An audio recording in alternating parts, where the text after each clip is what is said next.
E o que eu sei, até pela vivência da casa, essas coisas não se escondem, é que houve uma atitude forte porque o mensalão secou. E nós estamos assistindo a uma crise de abstinência. O corpo mole é porque está faltando aquilo que o Delúbio sempre transferiu a líderes e presidentes da base: o dinheiro para pagar o exército de mercenário nas bancadas de aluguel. E outro trecho da entrevista, a repórter pergunta: como se estabeleceu a relação do PTB com a cúpula petista?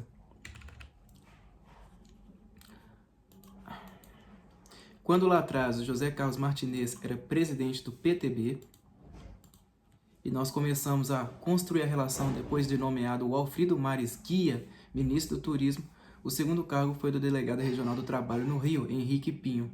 Toda a estrutura abaixo dele foi nomeada pelo Silvio Pereira. Outro cargo, Fernando Cunha, para a BR Distribuidora. Toda a estrutura abaixo de Fernando Cunha foi nomeada pelo Silvio Pereira. Na área da Petrobras, de petroquímica, quem manda é ele. Um dia perguntei, mas como que é isso? Vocês dão a cabeça e tomam o corpo? E ele disse que esse era o jeito do PT de repartir o poder. Foi assim no Departamento Nacional de Infraestrutura e Transportes. A primeira indicação para o DENIT, feita pela bancada de São Paulo, acho que é Pimentel o nome, esse que hoje aparece nos jornais. Toda a estrutura abaixo foi montada pelo Silvio e pelo Delúbio. O gerente, um tal de Lauro Correia, é homem do PT.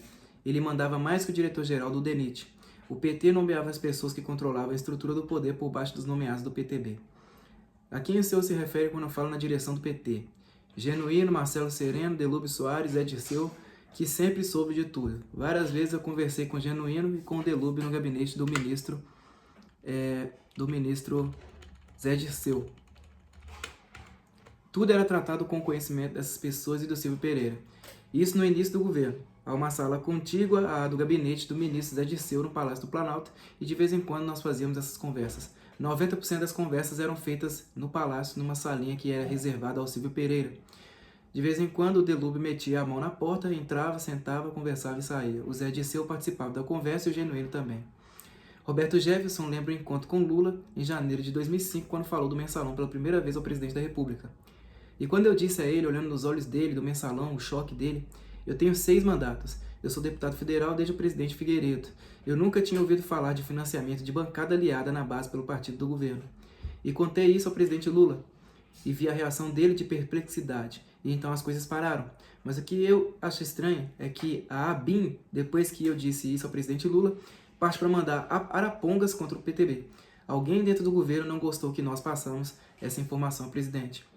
Quanto à reação do governo, desde que decidiu contar o que sabe dos pagamentos a deputados, Jefferson afirma: no primeiro momento, o Zé Dirceu ficou muito hostil comigo depois do meu discurso na Câmara, quando eu assinei a CPI. Na véspera, houve reunião da executiva do PTB para que todos os companheiros assinassem a CPI e nós devolvêssemos os cargos ao governo. Roberto Jefferson comenta o encontro em sua casa com José Dirceu e Aldo Rebelo. Os 2 homens de confiança de Lula pediram para ele retirar o nome do requerimento de criação da CPI. O presidente do PTB argumentou que desejava a restauração de sua honra e que a revista Veja vinha promovendo um verdadeiro linchamento. Reação de Dirceu segundo Jefferson. Ele respondeu: Roberto, na Veja não tenho nenhuma ação, porque a Veja é tucana. Eu falei: mas o Globo e a Globo estão repetindo o linchamento. Ele falou: o Globo eu falo por cima, dá para segurar. Jefferson conclui: retirar a assinatura foi o meu maior erro. Depois que fiz isso, recrudesceu o noticiário contra o PTB. Eu entendi que foi uma armadilha do Zé Dirceu para mim. Recrudesceu o noticiário e eu vi claramente a mão do governo. Viu onde e como? Nas matérias que saíram na revista Época e no Globo, no fim de semana seguinte. Violentamente contra mim e contra o PTB. Eu falei: eu errei e eu me enfraqueci ao retirar a assinatura da CPI e o Zé Dirceu armou essa arapuca para mim. Eu vejo nitidamente o dedo desse segmento. Zé Dirceu, Genuíno e Delúbio para colocar esse cadáver podre no colo do PTB. A Folha de São Paulo publica o editorial Adeus às Ilusões. O jornal afirma: a eleição do presidente Luiz Inácio Lula da Silva vai se revelando um dos maiores estelionatos eleitorais da história democrática do país. Todas as bandeiras que um dia caracterizaram o Partido dos Trabalhadores foram conspurcadas. Até mesmo o que se afigurava como o último baluarte petista, uma relação diferenciada com a ética e a coisa pública, se reveste de tons de bravata para utilizar um termo empregado pelo próprio presidente da República ao negar propostas antes defendidas pelo seu partido. Em outro trecho, o editorial aponta: em termos sociológicos, a ausência de um projeto ajuda a explicar a crise da legenda. Sem uma utopia a qual aspirar, O poder pelo poder transformou-se em razão de existência. Muitos de seus expoentes mostraram-se deslumbrados com as mordomias, benesses e oportunidades de ascensão social oferecidas pela nova situação. O jornal conclui: galgado ao comando do país, o partido enredou-se na trama do fisiologismo e da corrupção. Suas virtudes transmutaram-se em vícios. O despreparo, a ambição e o oportunismo derrotaram a esperança. 31. Dia 13 de junho de 2005. O ministro José Dirceu, do PT de São Paulo, faz saber por meio de sua assessoria de imprensa que minha relação com o presidente é excelente e manda o recado pelos jornais. Não faço nada que não seja de comum acordo e determinado por ele. Na declaração, todo veneno e ameaça implícita, José Dirceu seria capaz de vir à público e contar a verdade? Fica claro que não aceitaria ser exonerado por Lula. Ao mesmo tempo, a denúncia é gravíssima. Se José Dirceu foi o grande operador, o cérebro do esquema de suborno de parlamentares para que apoiasse o governo federal e tudo era em comum acordo e determinado pelo presidente da República, não restavam dúvidas. Lula era o chefe da corrupção e deveria responder pelo esquema delituoso. É importante ressaltar que José Dirceu faz as afirmações por intermédio de seus auxiliares. Isso significa que as palavras usadas na declaração haviam sido pensadas e medidas antes da divulgação, o que só aumenta a gravidade delas. Não foi um desabafo, portanto, nem algo falado sem querer, que escapou no calor de uma situação indesejada sob pressão de repórteres experientes. Tampouco foram palavras pensadas de uma entrevista para propositadamente prejudicá-lo. Nada disso, Dirceu manda dizer ainda: sou um soldado do partido e do governo. Talvez em nenhum outro momento da crise Lula tenha ficado tão exposto. Afinal, o todo-poderoso ministro-chefe da Casa Civil, braço direito do presidente da República, acusado de comandar o esquema de corrupção, diz com todas as letras que fez o determinado por ele. Lula. Mais uma justificativa para abrir um processo de impeachment contra o presidente, processo nunca aberto afinal. O presidente do PL, deputado Valdemar Costa Neto, de São Paulo, vai à forra. Depois de acusado por Roberto Jefferson, do PTB do Rio de Janeiro, de envolvimento no escândalo mensalão, dispara contra o oponente. Para Valdemar Costa Neto, Jefferson quer tomar dinheiro de alguém. Diz duvidar da doação de 4 milhões de reais do PT ao PTB em 2004. Motivo: o PTB está cheio de cargos no governo e ajudando um monte de empresários. Palavras do presidente do PL. Como é que vai dar dinheiro em campanha para um cara que tem milhares de cargos? Há diversos empresários que atuam nessas empresas que podem fazer doações para o partido. Qual é a justificativa para dar um mundo de cargos e depois dar dinheiro para a eleição? Isso não bate. Claríssimo. Os cargos no governo servem para fazer dinheiro. Existem acordos para que empresários entreguem somas de recursos a agentes políticos responsáveis por sua contratação e a funcionários públicos que, em conluio, fazem as mediações dos serviços e bens comprados pelo governo. Ou seja, tudo poderia custar menos. E quem paga a conta? O público. É dinheiro do povo. Voltemos ao ataque de Valdemar Costa Neto contra Roberto Jefferson. Como não bate ele reclamar do mensalão? Um camarada que extorque empresas abrirá a mão de mesada? Vai querer em dobro, vai dizer, tô bravo porque tem mesada? Ele falava aquilo para conseguir mais cargo. Foi com essa história de mensalão para conseguir mais espaço. Para Valdemar Costa Neto, não tem lógica uma estratégia para fornecer mesadas a dezenas de deputados. Quem vai administrar um negócio desse? Você tem um problema em casa com a mulher, um assessor, o pessoal deda. Ele próprio, Valdemar Costa Neto, será denunciado pela ex-mulher. A história vem adiante. A deputada Raquel Teixeira, do PSDB de Goiás, confirma ter recebido a oferta em dinheiro para mudar de partido e fazer parte da base aliada do governo. Recusa-se, porém, a dar detalhes do episódio. A verdade me obriga a dizer que sim, eu fui convidada a mudar de partido. Agora a responsabilidade me obriga a parar por aqui, porque não posso provar. Vai ser a palavra de uma pessoa contra a palavra da pessoa que me fez o convite. O diretor de Administração e Finanças da Embratur, Emerson Palmieri, pede a exoneração do cargo. Ele foi citado por Roberto Jefferson como tesoureiro informal do PTB. Teria a função de receber pagamentos do PT ao PTB. O funcionário dos Correios, Maurício Marinho, admite ao Ministério Público Federal ter feito contratos com mais de 300 fornecedores e prestadores de serviços, todos interessados em assinar contratos com os Correios. A notícia ganha destaque nos jornais. Ele confessou que o genro do Roberto Jefferson, Marcos Vinícius Vasconcelos Ferreira, intermediou o acesso de empresários à estatal federal. Trecho do depoimento. Marcos Vinícius foi muitas vezes na SCT. Marcos Vinícius pediu ao depoente que atendesse determinados fornecedores, entre os quais César de Tal, fornecedor de copiadoras, e Cristiano Brandão, ou outra pessoa, área de tecnologia, que não consegue se recordar de outras pessoas, mas pode informar que Marcos Vinícius o apresentou a outros fornecedores mais de 2 vezes. 32. Dia 14 de junho de 2005. O Brasil para a fim de ver e ouvir o depoimento do deputado Roberto Jefferson, do PTB do Rio de Janeiro, ao Conselho de Ética da Câmara dos Deputados. A sessão dura quase 7 horas entre a fase de depoimento e os debates. Provoca um terremoto político. Repleto de acusações, declarações contundentes e ironias, o depoimento de Jefferson reafirma denúncias feitas à Folha de São Paulo. A confissão e o testemunho do deputado comprometem o governo Lula sobre o mensalão.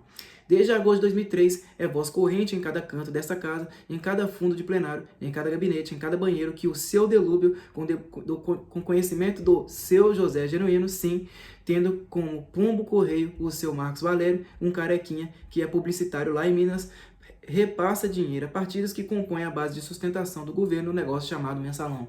Jefferson refere ao tesoureiro do PT, Delúbio Soares. Atendi na minha casa no princípio de 2004, janeiro, fevereiro. O Delúbio foi simpático, fumou um charuto, simples, um homem simples, mas cumprindo uma missão.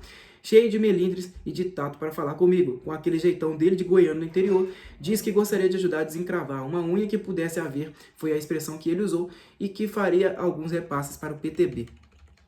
Com Zé Dirceu, eu falei sobre esse assunto uma meia dúzia de vezes. Não é, Zé Dirceu? Não é? Ao Genuíno, o presidente do partido, falei uma meia dúzia de vezes. Disse isso ao ministro Palocci. Ele nega, mas Palocci, com todo respeito, disse isso a Vossa Excelência, olhando dentro dos seus olhos. Agora Jefferson mira outros deputados envolvidos com corrupção. Será que eu estou falando em um convento de virgens? Será que só eu ouvi falar em mensalão? Eu apenas destampei a panela, deputado. Tem muita gente do PP que está acima disso, tem muita gente do PL que está acima disso, mas deputado Valdemar Costa Neto, deputado José Janene, Pedro Correia, Sandro Mabel, Bispo Rodrigues, Pedro Henry, me perdoem de coração, não posso ser cúmplice de vocês. Para Valdemar Costa Neto, do PL de São Paulo, que o acusaram de mentiroso. Eu afirmo que o senhor recebe repasses. Dirigindo-se novamente ao Valdemar, que é o presidente nacional do PL. Diga os nomes dos seus que recebem mensalão. Vossa Excelência recebe e reparte.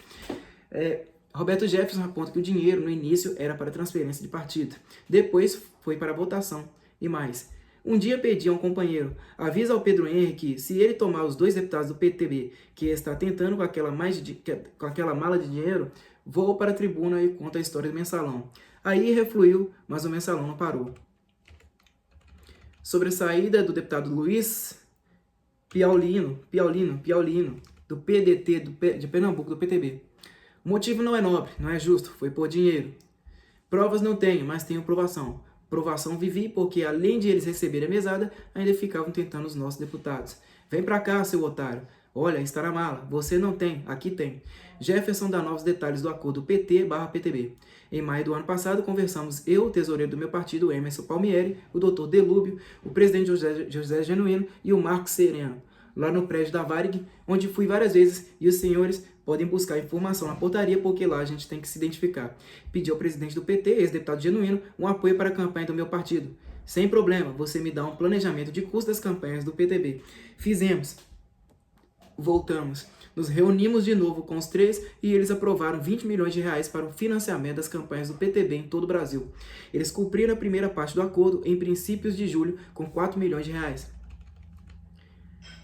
O dinheiro foi levado para o partido pelo senhor Marcos Valério. Foi quando eu estive com ele pela primeira vez. Carequinha, falante e fala em dinheiro como se fosse assim uma coisa que caísse do céu. Primeiro foram 2,2 milhões, em 2 malas enormes, notas de 50 e 100, etiquetadas pelo Banco Rural e Banco do Brasil. E 3 dias depois, ele volta com 1,8 milhão de reais, notas de 50 e 100 reais, Banco Rural e Banco do Brasil, e a promessa de outras 4 parcelas iguais. Perguntei ao Genuíno, como é que a gente vai fazer para justificar esse dinheiro? Ele falou, no final a gente faz a entrada via partido e a saída contra a contribuição. Perfeito. Mas até hoje essas notas não chegaram. Isso gerou uma crise brutal no meu partido. Voltei ao Zé Dirceu 1 vez, 2 vezes, 10 vezes e disse, Zé, está esgarçando, estou perdendo a autoridade. Ele falou, Roberto, a Polícia Federal é meio tucana.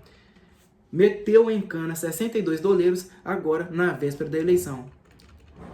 A turma que ajuda não está podendo internar dinheiro no Brasil. Jefferson usa o depoimento para mandar recado a José Dirceu. Ou melhor, o recado é para Lula mesmo. Eu percebi que o governo quis botar um cadáver podre que atinge o senhor Delúbio Soares, que atinge o senhor Silvio Pereira, que atinge o senhor Zé Dirceu.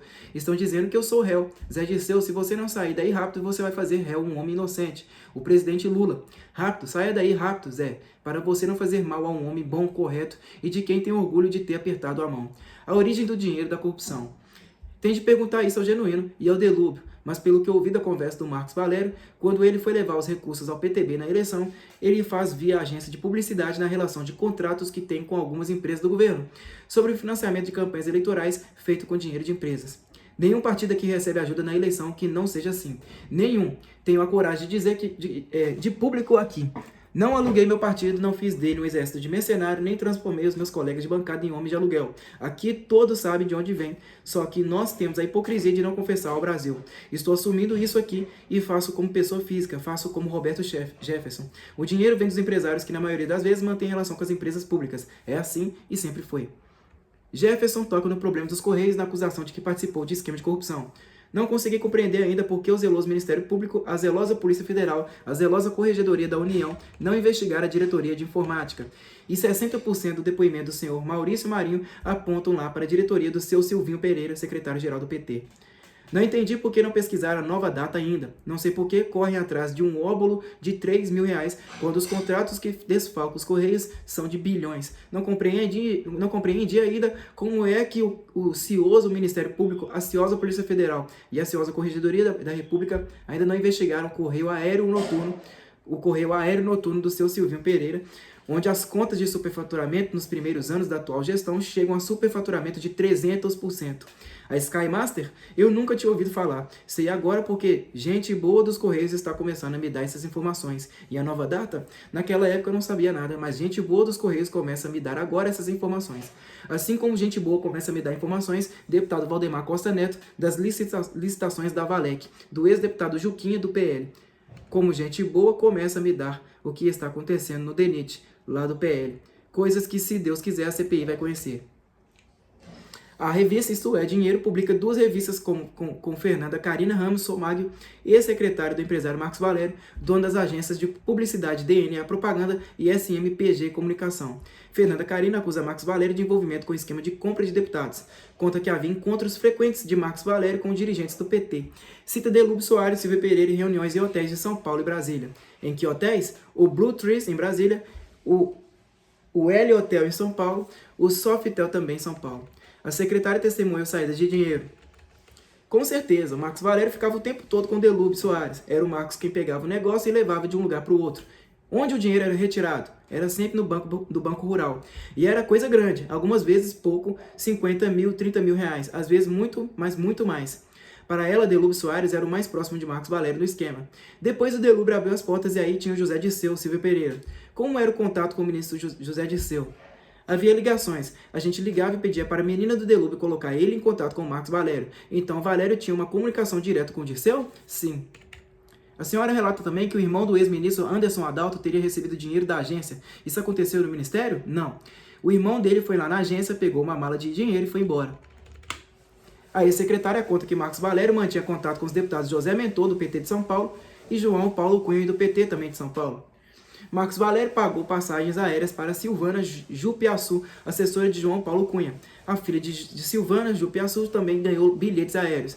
Isso porque ela facilitava o contato com João Paulo. E outra parte da entrevista, Fernanda Carina envolve outra funcionária de confiança de Marcos Valério nas operações de saques de dinheiro.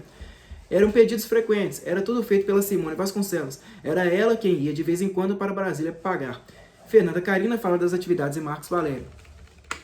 Ele faz intermediação de negócios. Por exemplo, a SMPB tem a conta do Banco do Brasil na parte de esportes, através da Multi-Action, uma das empresas do grupo. E é tudo negociado.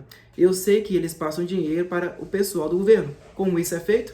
O Marcos Valério manda e tem um pessoal do departamento financeiro que faz isso. E como a senhora tinha conhecimento? Ele era o meu chefe. Eu estava sempre com ele. Todo mundo sabe que tem mutreta no fato de a empresa ter um bom dinheiro no Banco do Brasil. Haveria pagamento de propinas a agente do governo?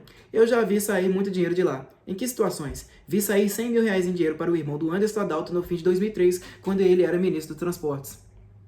E para o pessoal do Banco do Brasil?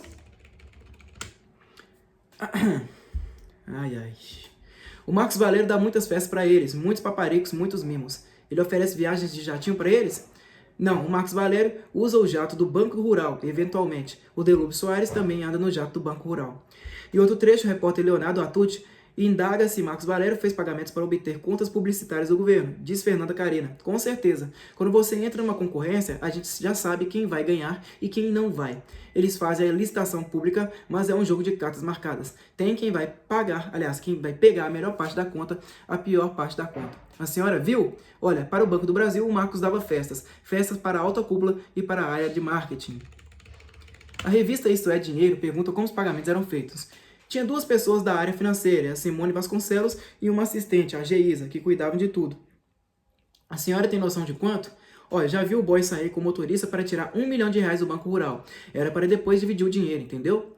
A Folha de São Paulo divulga o relatório Agências e Anunciantes do jornal Meio e Mensagem. Traz informações sobre o faturamento da agência DNA Propaganda de Marcos Valério. É o que mais cresceu em 2004, com um aumento superior a 200%. Dos 23,2 milhões de reais de faturamento registrados em 2003, o valor subiu para 70,5 milhões. A agência atende às contas do Banco do Brasil, Eletronorte e Ministério do Trabalho. Já a SMPB, outra agência de Marcos Valério, cuida da conta dos Correios. Teve faturamento de 39,9 milhões de reais em 2004, sendo 29,6 milhões apenas com os Correios. Além de atender o Banco Rural, a SMPB foi contratada pelo Ministério dos Esportes e pela Câmara dos Deputados na gestão do presidente João Paulo Cunha, do PT de São Paulo. Ex-tesoureiro nacional e secretário-geral do PP, Benedito Domingos, afirma aos jornais Correio Brasiliense e o Estado de São Paulo que tomou conhecimento de um esquema de pagamento de mensalões a parlamentares do PP. A distribuição de dinheiro era feita no apartamento do deputado José Janeiro, do PP do PR de Paraná, localizado em edifício da Asa Sul, em Brasília. Você sabe que as pessoas tinham, mas não sabia de onde vinham. Benedito Domingos conversa com o repórter Expedito Filho, de O Estado de São Paulo. Diz que o mensalão era conhecido como apoio financeiro e é entendido como uma espécie de caixa 2. O Zum Zum Zum era muito forte. Um grupo sempre frequentou a casa do Janene. Sempre houve uma grande movimentação. A casa do Janene era chamada de pensão. 33, dia 15 de junho de 2005. O governo conquista o comando da CPI dos Correios, nomeia 2 aliados para os cargos principais da comissão. O presidente será o senador Delcídio Amaral, do PT do Mato Grosso do Sul, e o relator o deputado Osmar Serraglio, do PMDB do Paraná. Osmar Serraglio tinha boas ligações com José Dirceu. Apoiar a candidatura do filho do ministro, José Carlos Beck, do PT, a prefeito da cidade de Cruzeiro do Oeste, no Paraná. Delcídio Amaral e Osmar Serraglio acenam com investigações restritas aos Correios, deixando de fora denúncias acerca do mensalão. Na véspera, parlamentares de 5 partidos entregaram ao presidente do Senado, Renan Calheiros, do PMDB da Alagoas, pedido para a criação da CPI do mensalão. O requerimento continha assinaturas de 255 deputados e 41 senadores. Os jornais destacam que durante os trabalhos da CPI do Banestado, no início do governo Lula, o relator e deputado José Mentor, do PT de São Paulo, apresentou 7 requerimentos relacionados ao Banco Rural, determinou a quebra de sigilo bancário da instituição, solicitou cópia de inquérito policial sobre investigações de empresas do banco no exterior, ouviu diretores e convocou a presidente da instituição para depor. No final do processo, não concluiu nenhuma investigação relativa ao rural. Outra notícia, o Banco Rural foi condenado a pagar multa de 5,9 milhões de dólares por ilegalidades cometidas no mercado de câmbio na década de 80. O Rural teria permitido remessas de dinheiro ao exterior com a falsificação dos nomes dos verdadeiros remetentes. 34, dia 16 de junho de 2005. Demite-se do cargo o ministro da Casa Civil, José Dirceu, do PT de São Paulo. Considerado a face do PT no governo, era o mais poderoso auxiliar de Lula. Perdeu força em fevereiro de 2004 em consequência do escândalo Valdomiro Diniz.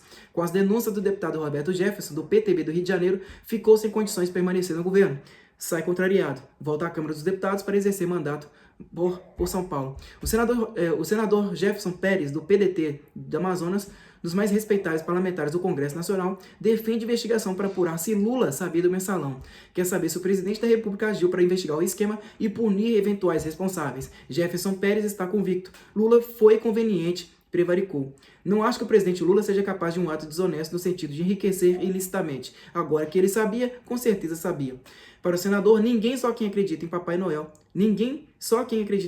pode imaginar que José Dirceu, com o senhor Delúbio, amigos, companheiros de partido, que há muitos anos acompanham o presidente da República, tenham feito tudo isso com seu desconhecimento. E ficou comprovado ou há fortes indícios de que ele sabia. Jefferson Pérez admite que um eventual processo de impeachment pode levar o país a uma instabilidade muito grande. Entende, contudo, que a situação justifica uma investigação sobre o presidente. Se ficar evidenciado que o presidente realmente sabia e não tomou providências, não podemos, em nome de estabilidade, fingir que não sabemos e ficar de braços cruzados, senão nós é que estaremos prevaricando também. O senador amazonense explica que responsabilizar alguém por corrupção não exige farta documentação para servir de prova. Disse Jefferson Pérez: provas são provas, há provas documentais, técnicas, periciais e testemunhais. Se a testemunha for idônea, se o seu depoimento for convincente, a testemunha vale também, é uma prova. Cerca ao ministro Luiz Gustin, do PT de São Paulo. Ele comanda a SECOM, Secretaria de Comunicação da Presidência da República, e é um dos auxiliares mais próximos de Lula. A Folha de São Paulo publica que a mulher de Marco Antônio da Silva, diretor de eventos da SECOM, trabalha para a empresa Multi-Action ligada a Marcos Valério.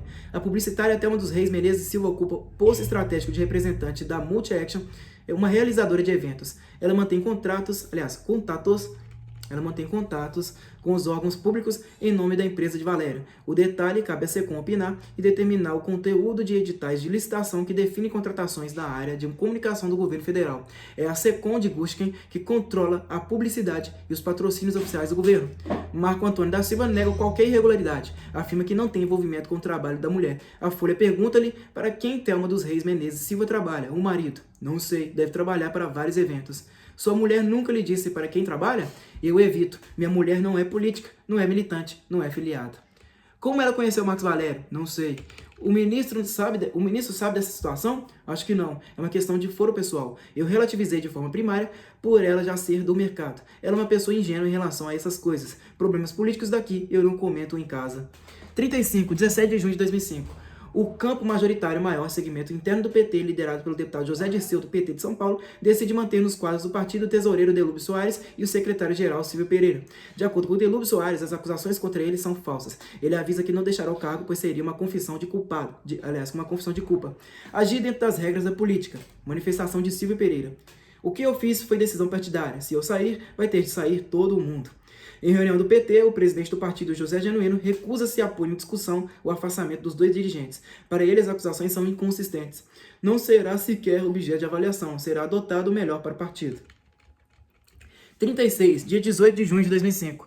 A revista Época traz a manchete de capa, Homem da Mala. A reportagem de Diego Ecostegai traça um perfil de João Cláudio Genot, chefe de gabinete do líder do PP na Câmara, deputado José Janine do Paraná. João Cláudio Genot é apontado como braço direito de José Janine e principal executivo na operação do Mensalão. Época registra. O partido de Janine teria um esquema de arrecadação muito semelhante ao do PTB de Jefferson. Apadrinhados bem posicionados em estatais garantem a arrecadação. O PP instalou diretores da Petrobras, em Furnas, no Instituto de Resseguros do Brasil e na Agência Nacional de Vigilância Sanitária, a Anvisa. O dinheiro chega a Brasília trazido por emissários ou pelo próprio Genot. Depois é distribuído. Segundo o relato de um parlamentar, vem em envelopes. A revista aponta que após aderir ao governo Lula, o PP engordou a bancada do partido, passou de pouco mais de 20 para 56 parlamentares, e informa que os mensalões do PP variavam de deputado para deputado. Os valores variam de 5 a 30 mil reais, a depender da importância do político recompensado. O local de entrega varia, às vezes é o apartamento do próprio Janine, apelidada de A Pensão dentro da bancada do PP. Outras, a própria sala da liderança. Em alguns casos, a casa que Genot mantém para festas no bairro Parkway, em Brasília. O chefe de gabinete de Janine é apontado como responsável pela logística da operação. O mensalão vinha sendo usado para atrair novos deputados e para garantir que alguns deles seguissem fielmente as orientações do partido. Sob o patrimônio de João Cláudio Genot, cujo salário é de R$ 5.720. O assessor é dono de um apartamento de luxo, uma casa no setor de mansões de Brasília e 5 carros, 2 deles importados. Numa avaliação pessimista, nos últimos 5 anos amealhou entre 1,5 milhão e 2 milhões de reais, metade disso só no governo atual. Na declaração que entregou ao imposto de renda no início do ano, declarou ter ganho menos de 80 mil em 2004. Pelo recolhimento de CPMF, a Receita descobriu que passaram por suas contas bancárias 680 mil reais no mesmo período. A revista Isso É também destaca o deputado José Janine, do PP do Paraná, chefe de João Cláudio Genot. O relato dos repórteres Amaury Ribeiro Júnior e Luiz Cláudio Cunha é demolidor. Curiosamente, nos 2 primeiros anos do governo Lula, que coincidem com a ideia milagrosa do mensalão, denunciado pelo presidente do PTB, Roberto Jefferson, Janine desencravou da miséria. Documentos obtidos por Isto É, em cartórios, órgãos oficiais e sindicatos rurais do Paraná mostram que Janine e sua mulher, Estael Fernanda, viraram proprietárias em 2003 e 2004 de uma dezena de fazendas, imóveis e uma frota de carros importados avaliados em cerca de 7 milhões de reais. O casal amealhou tudo isso ganhando junto 200 mil reais anuais, média mensal de 16,5 mil reais, pouco mais que meio mensalão. Nessa fantástica engenharia financeira não estão incluídas outras joias de seu patrimônio, rebanhos de gado e ovinos, safras de soja e a mansão de 2 milhões de reais, ainda em construção, encravada no Royal Gulf. Um elegante condomínio fechado na zona mais eloquente de Londrina, onde é vizinho, entre outras personalidades endinheiradas, do locutor global Galvão Bueno. O jornal O Estado de São Paulo entrevistou esse assessor parlamentar, ex-coordenador de campanha e sobrinho do deputado José Janine, do PP do Paraná, Aristides Barion Júnior. Ele ataca o tio.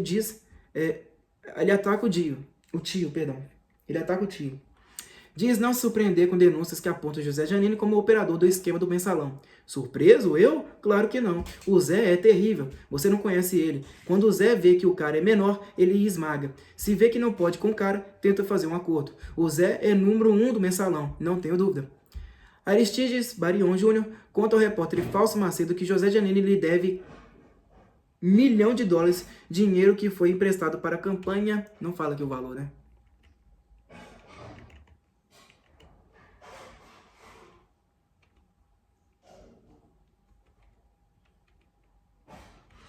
Dinheiro que foi emprestado para a campanha eleitoral de 1994. Afirma que o tio ficou rico depois de entrar para a política. O Zé mora em um apartamento que vale mais de R$1 milhão. Tem fazenda, carros importados, tem avião, tem 2 apartamentos na praia, mas é tudo em nome de terceiros. José Janine é réu em 7 ações civis na Justiça do Paraná. Tem acusação por suposto ato de improbidade administrativa, desvio de verbas públicas na Prefeitura de Londrina, no Paraná, e enriquecimento ilícito. O sobrinho conta como José Janine age nas campanhas eleitorais. Aí você tira suas conclusões. As campanhas são ostensivas, ele gasta uma fortuna. Na última eleição não tinha uma esquina em Londrina que não tinha 2 ou 3 pessoas dele com bandeiras. É muito dinheiro. Ele trabalha em cidadezinha pequena, vai lá, acerta com o prefeito e com os vereadores 60, 80 cidades pequenas. Aí faz votos, manda bala sem dó nem piedade. As agências de publicidade de Marcos Valério são mais uma vez notícias de jornal. A Folha de São Paulo traz reportagem informando que a Polícia Civil de Minas Gerais investiga a DNA e a SMPB por compra de notas fiscais frias. O inquérito policial traz 23 notas falsas, mas suspeita-se de número ainda maior. Do repórter Mário César Carvalho. O uso de notas frias por agências de publicidade que trabalham para o governo é um método clássico para desviar dinheiro. Imagine que a agência X contratou 10 figurantes para um comercial. Na nota fiscal, os 10 podem virar 100 e a diferença em dinheiro vai para partidos ou políticos. A reportagem informa que Valério já foi condenado a 2 anos e 11 meses de reclusão porque as suas agências sonegaram contribuições previdenciárias. Segundo a sentença, a DNA deixou de recolher contribuições sociais devidas valendo-se de expedientes escusos diversos, sobretudo omitindo de seus registros. Omitindo de seus registros.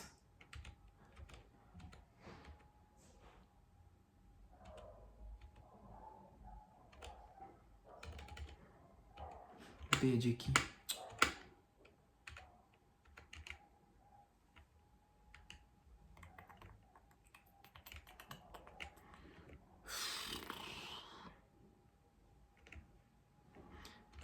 Contábeis, fatos geradores daqueles tributos. O jornal explica.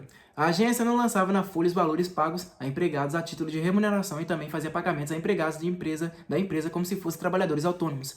A escrituração de pagamentos de salários em contabilidade paralela foi comprovada com a apreensão de um documento que descreve os procedimentos adotados para efetuarmos pagamentos de salários aos funcionários que recebem seus vencimentos através do Caixa 2.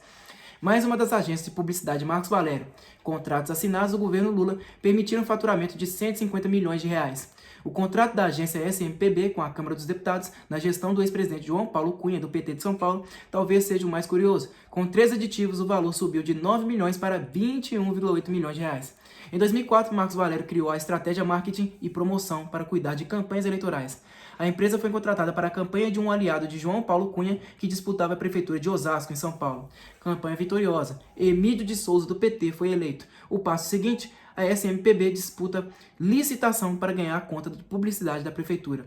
37, dia 19 de junho de 2005. O programa Fantástico da TV Globo entrevista a publicitária Maria Cristina Mendes Caldeira, ex-mulher do presidente do PL, deputado Valdemar Costa Neto de São Paulo. Ela descreve conversas que ouviu do ex-marido, segundo as quais o governo de Taiwan fez uma contribuição ilegal para a campanha de Lula em 2002. A transação teria sido intermediada por Valdemar Costa Neto e o tesoureiro Delúbio Soares. Diz Maria Cristina. Essa doação foi entregue para o Delúbio, foi administrada para o Delúbio. Eu não tenho prova de que o PT sabia disso, porém ele representava o acesso ao PT. Da doação em dinheiro no valor de $2 milhões, Valdemar Costa Neto, segundo a ex-mulher, ficou com 20%, ou seja, $400 mil. Ela comenta a amizade entre Valdemar Costa Neto e Delúbio Soares. O integrante do PT, que tinha uma relação profundamente estreita, que era o único que estava o tempo inteiro com ele, que estava envolvido com todas as coisas que ele fazia, se chama Delúbio. Maria Cristina Mendes Caldeira acusa Valdemar Costa Neto de comprar com R$30 mil desviados do PL, móveis, esculturas e objetos decorativos para a casa em que os dois moravam em Brasília. O deputado teria adquirido também 2 cofres de aço para a residência. 38, dia 20 de junho de 2005. O deputado Roberto Jefferson, do PTB do Rio de Janeiro, concede entrevista ao programa Roda Viva da TV Cultura. Reafirma a existência de esquemas de corrupção do governo Lula. Cita 3 lideranças do PT na organização das operações de suborno: José Genuíno, Delúbio Soares e Silvio Pereira. Acrescenta: a última palavra é sempre do Zé Dirceu. Roberto Jefferson define o ex-ministro como uma espécie de presidente do PT. Tudo que era fechado no PT tinha que ser homologado lá na Casa Civil. Jefferson sugere o afastamento dos 3 dirigentes dos quadros do PT. É melhor que eles saiam para salvar a imagem do PT e melhorar a imagem do governo. Em outro momento da entrevista, Roberto Jefferson acusa o esquema de distribuição de dinheiro para deputados da base aliada do governo Lula. Envolve com ironia o deputado João Pisolatti, do PP de Santa Catarina. Era feito no café da manhã. O deputado subia e descia com um pacotinho. Conhecido no início dos anos 90 como um dos líderes da tropa de choque do governo do ex-presidente Fernando Collor de Mello, de 1990 a 1992, Roberto Jefferson opina que o nível de corrupção no governo Lula é ainda maior do que aquele que levou ao impeachment de Fernando Collor. Para o deputado, o esquema montado naquela época por PC Farias, o tesoureiro de Collor, era menor, mal feito, às claras, com o rabo de fora. Roberto Jefferson volta a falar dos 4 milhões de reais que diz terem sido repassados pelo PT ao PTB. Refere-se ao tesoureiro informal do PTB, acionado por ele assim que o dinheiro chegou. Diz o deputado: eu pedi ao Emerson Palmieri que guardasse o dinheiro no cofre de um armário de aço grande. 39, dia 21 de junho de 2005. Depois de prestar depoimento à Polícia Federal e negar o teor da entrevista que dera à revista Isso é Senhor, com acusações ao empresário Marcos Valério e a integrantes do PT e do governo Lula, a secretária Fernanda Carina Ramos Somaghi concede 9 entrevistas ao Jornal Nacional da TV Globo. Explica que recuara das primeiras declarações por medo. Um advogado a orientou-a melhor, e agora ela confirma as denúncias. Estava com muito medo, porque na terça-feira, depois que saí do meu trabalho, na rua por onde passo, veio uma pessoa, um motoqueiro, e parou a moto ao lado do meu carro, fechou o meu carro, e disse que se falasse qualquer coisa, eu colocaria a vida da minha filha e do meu marido em risco. A secretária Fernanda Carina volta a pôr o dedo na ferida. Diz que Marcos Valério costumava manter contato com o tesoureiro Delúbio Soares todos os dias. Ela menciona as reuniões com o pessoal do PT após Marcos Valério efetuar saques de grandes quantias em dinheiro. Quando ele saía para as reuniões, antes de sair, passava no andar de baixo, no departamento financeiro, e saía com a mala. O repórter Ismar Madeira indaga sobre o destino do dinheiro.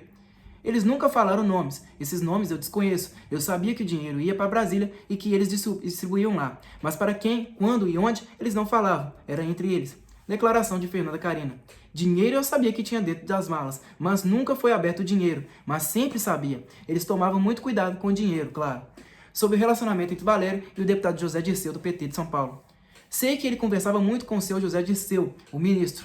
Depois de o ministro ligar diretamente para o celular dele, eu liguei para o ministro uma vez, mas ele sempre falava. Sobre a relação de Valério com o deputado João Paulo Cunha, do PT de São Paulo. Estreitas. Sempre que pedia para ligar, eu ligava, falava com a secretária dele em Brasília e ele retornava para o celular do senhor Marcos. As conversas não eram conversas abertas, né? Sempre conversavam por código. Em depoimento ao Conselho de Ética da Câmara, o deputado Carlos Alberto Lereia, do PSDB de Goiás, afirma ter ouvido conversas da deputada Raquel Teixeira, do PSDB de Goiás, sobre uma oferta de dinheiro. A proposta teria sido encaminhada pelo líder do PL na Câmara, deputado Sandro Mabel de Goiás, para que Raquel Teixeira trocasse o PSDB pelo PL, a fim de fazer parte da base aliada do governo Lula, no deputado Carlos Alberto Lereia. Não sei de valores, só sei que ela recebeu uma oferta em dinheiro.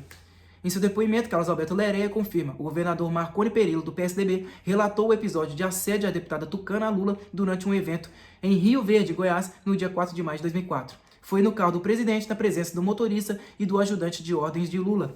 Para registrar, a CPI dos Correios não convocou o motorista nem o ajudante de ordens para depor. 40. Dia 22 de junho de 2005. O STF, o Supremo Tribunal Federal, determina que o presidente do Senado, Renan Calheiros, do PMDB da Alagoas, nomeie senadores para compor a CPI dos bingos. Proposta no início de 2004, a CPI foi engavetada por decisão do então presidente do Senado, José Sarney, do PMDB da Amapá, que apoia o governo. Além de apurar suspeitas de lavagem de dinheiro e a suposta ligação de casos de bingo com o crime organizado, a comissão de inquérito foi proposta com a finalidade de investigar atividades do ex-subchefe de assuntos parlamentares do Ministério da Casa Civil, Valdomiro Diniz. Ele acabou afastado do governo Lula depois da divulgação de uma fita no início de 2004, na qual aparece pedindo propina ao empresário do jogo Carlos Augusto Ramos, o Carlinhos Cachoeira. Quando a gravação foi feita em 2002, Valdomiro Diniz era o presidente da LOTERJ, a Loteria Estadual do Rio, na gestão da governadora Benedita da Silva, PT do Rio de Janeiro. A deputada Raquel Teixeira, do PSDB de Goiás, depõe no Conselho de Ética da Câmara e afirma que recebeu proposta em dinheiro do deputado Sandro Mabel, do PL de Goiás, para se transferir ao PL e apoiar o governo Lula, da deputada. Sandro fez a seguinte colocação: o PL quer se repaginar e ter uma cara nova. Temos que ter uma mulher, mas não qualquer mulher. Queremos uma mulher que faça diferença. Confesso que me senti lisonjeada. Segundo Raquel, Sandro Mabel fez vários elogios, dizendo que ela viajaria pelo Brasil adequando a educação ao perfil do PL.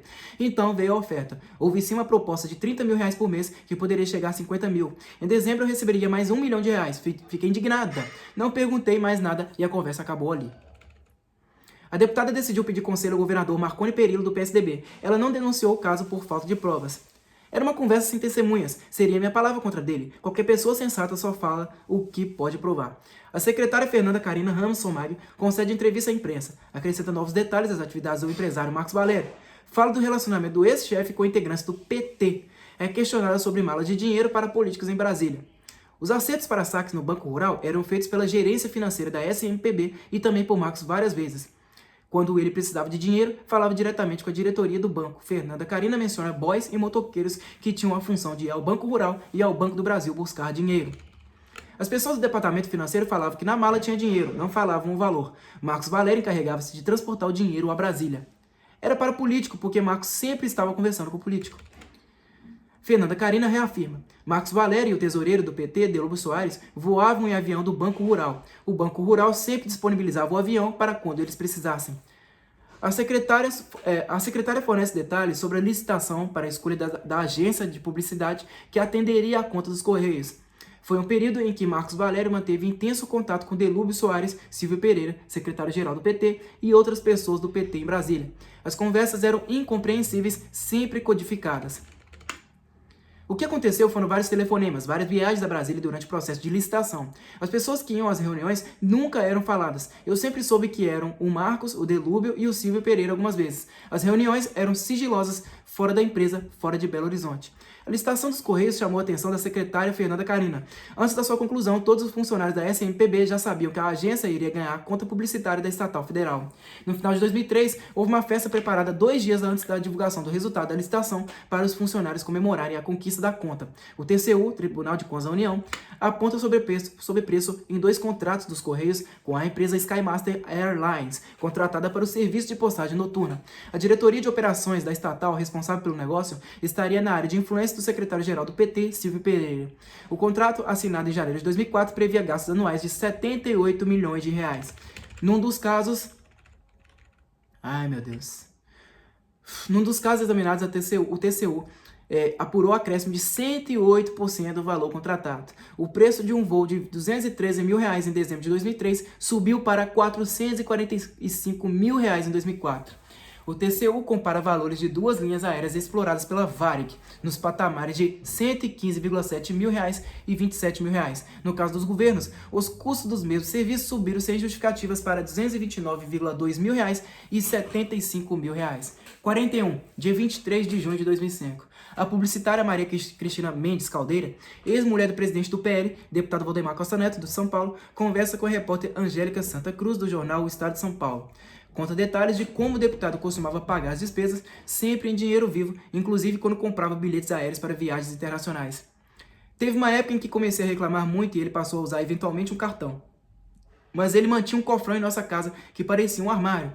Tem umas notas fiscais desse cofre.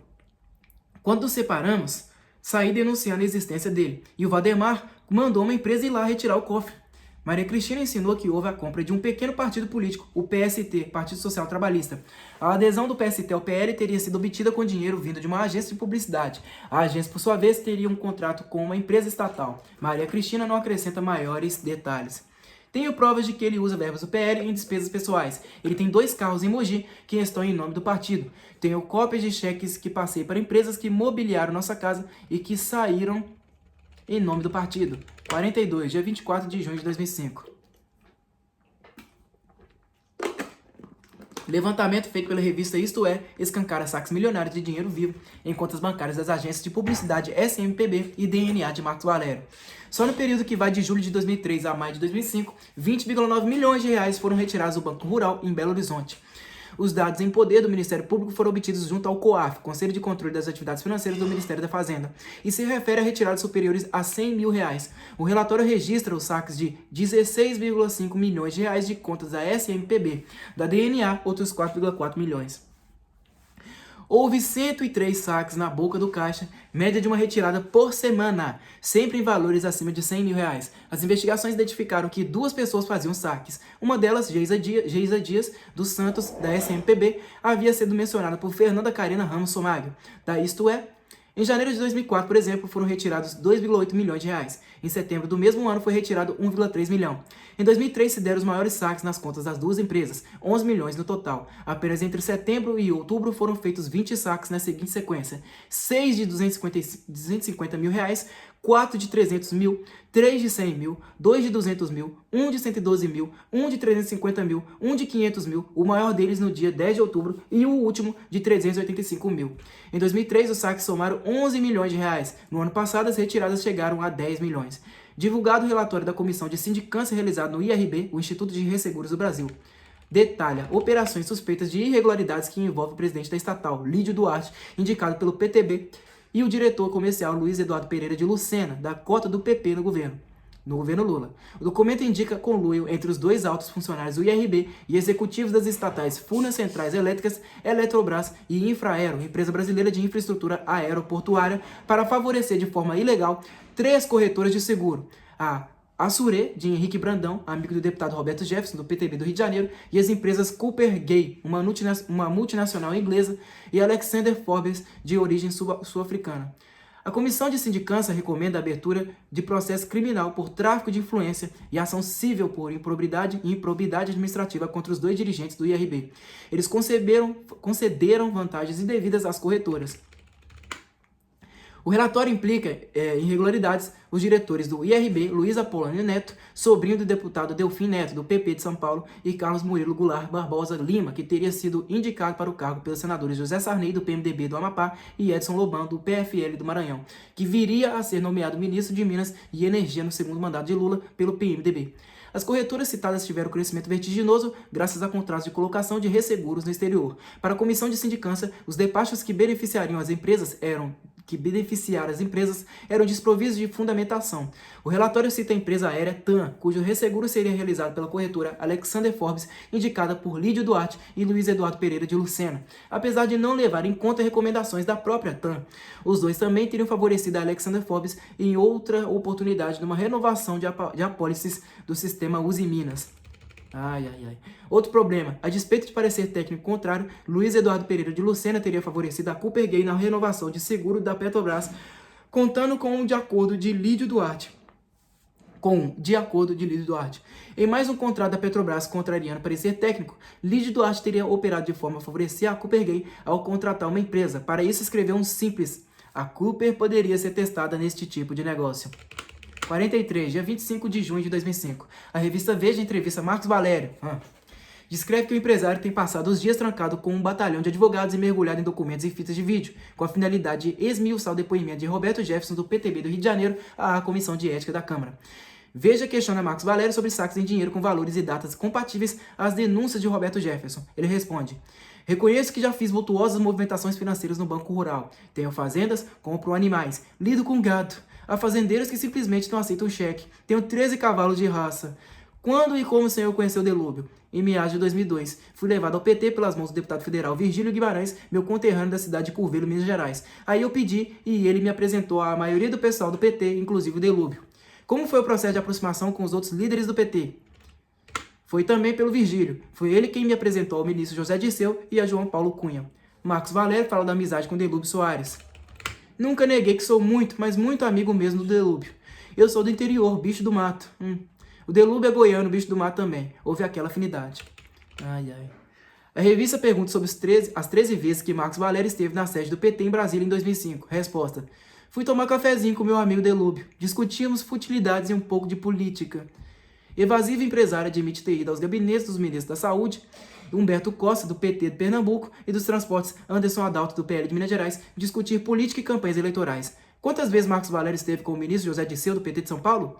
No período em que foi ministro, 3 ou 4 vezes no máximo. Por telefone, devo ter falado 2 vezes, logo no início do governo. Nossos encontros foram por acaso. Segundo o relato de empresários ouvidos por Veja, o senhor foi visto várias vezes no Palácio do Planalto, na antessala do gabinete do ministro José Dirceu. Fui mesmo várias vezes ao Palácio do Planalto. Estive lá para visitar uma conterrânea do Delúbio, chamada Sandra Cabral. Sandra Cabral é a assessora-chefe da Casa Civil. Que assunto o senhor tinha para conversar com o braço direito do então ministro José Dirceu? Ela é de Goiás, como o Delúbio. Como ele tem interesse em ser candidato a deputado federal, eu e a Sandra discutimos os projetos do Delúbio. Conversamos muito sobre isso. O senhor está dizendo que esteve 4 ou 5 vezes no Palácio do Planalto apenas para conversar com a assessora-chefe da Casa Civil sobre uma provável candidatura do tesoureiro do PT a deputado federal? É isso mesmo, a Sandra é amiga do Delúbio e estava preocupada com a campanha dele. 3 dias depois de mencionada na entrevista de Marcos Valério, Sandra Cabral faria declarações a jornalistas na sede nacional do PT em São Paulo. Diria não ver nada de errado em tratar da eventual candidatura de Delúbio Soares no Palácio do Planalto, sede do governo. O Planalto no nosso governo, felizmente, é um palácio aberto. Não só à imprensa, como a qualquer outra pessoa que entra a qualquer hora. Meu gabinete é absolutamente aberto. Após a entrevista, foi anunciada a saída de Sandra Cabral da Casa Civil. 44, dia 26 de junho de 2005. A Folha de São Paulo informa que o patrimônio de Marcos Valério subiu de 3,8 milhões de reais para 6,7 milhões em apenas um ano. Justamente de 2002 para 2003, no primeiro ano do governo Lula, o jornal esclarece que praticamente todos os bens da empresária estão em nome dos filhos e da mulher, Renilda Santiago. O casal possui imóveis, carros de luxo e tem aplicações financeiras. A Folha descreve ganhos de Marcos Valério. Em 2002, recebeu das agências de publicidade e coligadas, das quais é sócio, R$ 504 mil a título de lucros e dividendos. No ano seguinte, foram 2,95 milhões de reais. Ou seja, o retorno que as empresas lhe proporcionaram no primeiro ano do governo Lula foi quase 6 vezes maior do que em 2002. 46, dia 28 de junho de 2005. A Polícia Federal analisa documentos apreendidos nos setores de contabilidade das empresas de Marcos Valério, mas não encontra registro de transações com gado ou cavalos. Valério mencionara o negócio no setor pecuário para justificar saques em dinheiro de 20,9 milhões de reais feitos no Banco Rural. A investigação constatou um número diferente. No governo Lula, o patrimônio de Valério teria saltado de 2 milhões para 6,7 milhões de reais. Pecuaristas estranham as alegações de Valério. 20,9 milhões seriam suficientes para adquirir até 50 mil cabeças de bezerro de engorda, mas o nome de Valério é desconhecido no mercado de leilões de gado. Declaração de Daniel Bilk Costa, presidente do Sindicato Nacional dos Leiloeiros Rurais. Os poucos pecuaristas que têm mais de 5 mil cabeças de gado são conhecidos. Ninguém que gasta 20 milhões de reais em dinheiro e à vista fica no anonimato. Pego na botija, né? A agência de publicidade DNA foi multada em 63,2 milhões de reais pela Receita Federal em novembro de 2004 por movimentação financeira incompatível com a receita da empresa. A agência administrou 268 milhões de reais naquele ano, quantia acima do que poderia faturar com serviços de publicidade. Suspeita-se de dinheiro de Caixa 2. As agências de Valério detêm 5 importantes contas de publicidade no governo Lula: Banco do Brasil, Eletronorte, Correios, Ministério do Trabalho e Ministério do Esporte. A secretária Fernanda Carina Ramos Somagio depõe no Conselho de Ética da Câmara dos Deputados e faz novas revelações sobre Marcos Valério. Quando o senhor Marcos ia a Brasília, sempre no dia ou no dia anterior, eram sacadas grandes quantias de dinheiro pela Geisa ou pelos boys. Os boys falavam que tinha saque de 1 milhão de reais. O dinheiro era levado para o departamento financeiro da agência, onde a Simone e a Geisa dividiam os maços e colocavam nas malas. O senhor Marcos passava na empresa e pegava as malas para levar no avião fretado. Algumas vezes a Simone disse que ficava em um hotel em Brasília, dentro de um quarto, o dia todo, contando dinheiro. E era um entra e sai de um homem que ela ficava muito cansada.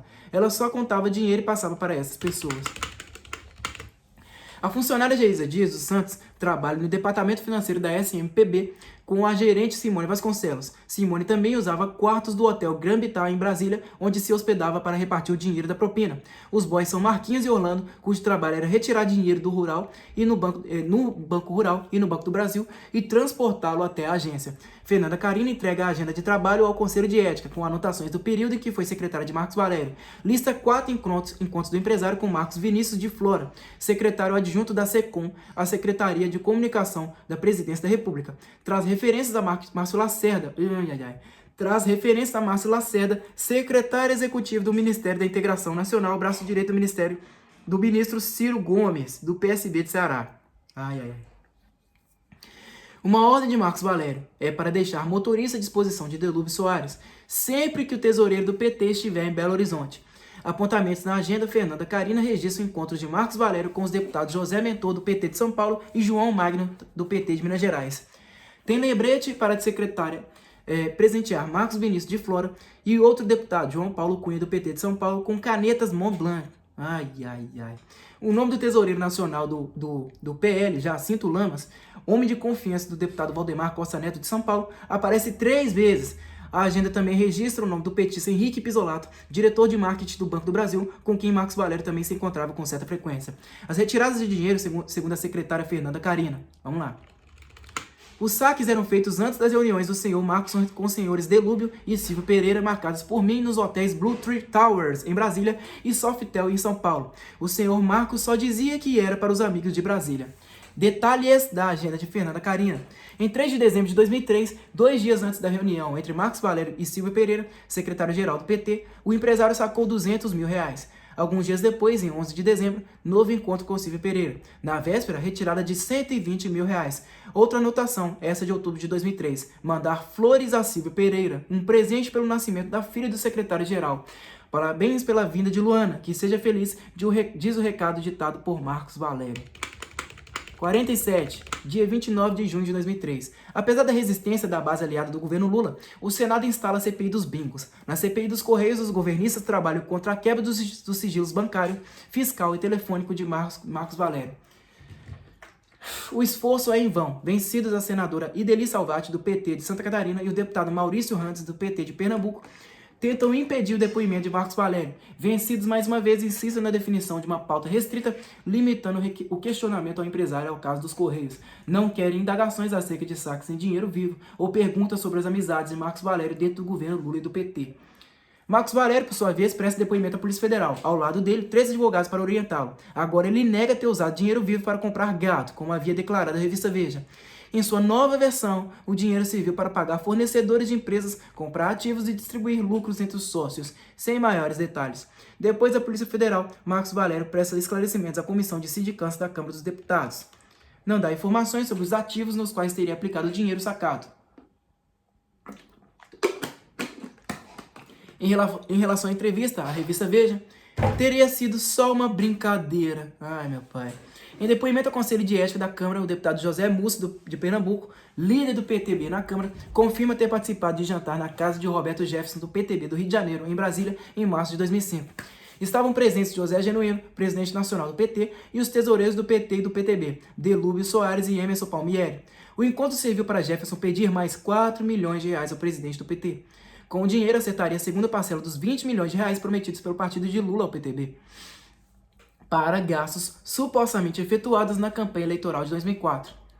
José Múcio também confirma a reunião anterior, realizada em junho de 2004 na sede do PT em Brasília, com as presenças de Roberto Jefferson, Emerson Palmieri, José Genuíno, Delúbio Soares e do secretário de Comunicação do PT, Marcelo Sereno, para fazer o acordo dos R$20 milhões. Para registrar, até o jantar de março de 2005, José Múcio desconhecia que o PT já havia repassado R$4 milhões para o PTB. Palavras dele. Foi quando ouvi falar nos R$4 milhões e quando o Roberto pediu outros R$4 milhões para regularizar a situação, porque ele tinha ficado numa situação extremamente desconfortável no partido por causa do acordo não cumprido dos R$20 milhões. Ele disse, com R$4 milhões resolvo o problema. Com elegância, José Múcio insinuou que Roberto Jefferson, presidente do PTB, teria ficado com os R$4 milhões para si. Tenho quase certeza absoluta de que não chegou ao partido. Aqui, José Múcio se distancia de Roberto Jefferson, a quem servia como líder do PTB na Câmara. A recompensa por isso virá no segundo mandato de Lula, no qual será nomeado líder do governo na Câmara, ministro das Relações Institucionais e ministro do TCU, Tribunal de Contas da União. Prestam depoimento do Conselho de Ética ainda José Genuíno e a deputada Raquel Teixeira, do PSDB de Goiás. José Genuíno admite conhecer Marcos Valério. Eu estive apenas algumas vezes com ele na sede do PT para cumprimentar numa relação social, na medida em que ele tinha relações mais próximas com o companheiro Delúbio Soares. Raquel Teixeira relata telefonema de Alon... Como é que se pronuncia essa porra aqui? Feuerwecker, assessor do ministro Aldo Rebelo, do PCdoB de São Paulo, nos dias seguintes à entrevista na qual Roberto Jefferson, do PTB do Rio de Janeiro, revelou a existência do mensalão. Ele disse que o objetivo era tratar de uma emenda minha de R$1 milhão. A Folha de São Paulo publica a reportagem de Cláudia Trevisan, segundo a qual o PT emprestou R$3,6 milhões do Banco Rural em 2003, apesar de jamais ter tido conta na instituição financeira até Lula vencer as eleições de 2002. Em dezembro de 2004, o valor do empréstimo atingira R$5,1 milhões. Outro dado, quando o PT conseguiu o financiamento dos R$3,6 milhões, estava com patrimônio líquido negativo em R$4,2 milhões. Não era recomendável que um banco concedesse crédito. Além do Banco Rural, o Banco BMG. A Folha revela que o segundo banco, também com sede em Belo Horizonte, emprestou outros 2,4 milhões de reais ao PT em 2003. A dívida junto ao BMG chegou a 2,7 milhões em 2004. O Banco do Brasil, por sua vez, único credor do PT em 2002, aumentou o nível de financiamentos ao partido. Dos 705 mil reais registrados em 2002, foram 1 milhão no ano seguinte. Em 2004, 3,5 milhões. Ao mesmo tempo, o patrimônio líquido do PT alcançava 24,7 milhões de reais negativos. 48. Dia 30 de junho de 2005. Roberto Jefferson no ataque. A Folha de São Paulo publica novas acusações do presidente nacional do PTB. Agora um esquema de desvio de dinheiro engendrado na empresa Furnas Centrais Elétricas. A maracutaia envolveria o diretor de engenharia da empresa, Dimas Toledo. Ele teria se reunido com Roberto Jefferson na casa do deputado em 13 de abril de 2005.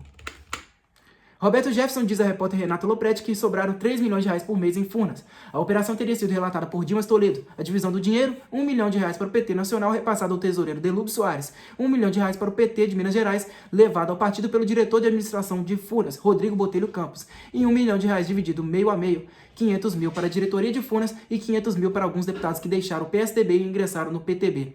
O presidente do PTB nomeou 3 deputados desse grupo: Osmânio Pereira, de Minas Gerais, Salvador Zimbaldi, de São Paulo, e Luiz Piauilino, de Pernambuco, sendo que o último já se transferiram novamente para o PDT.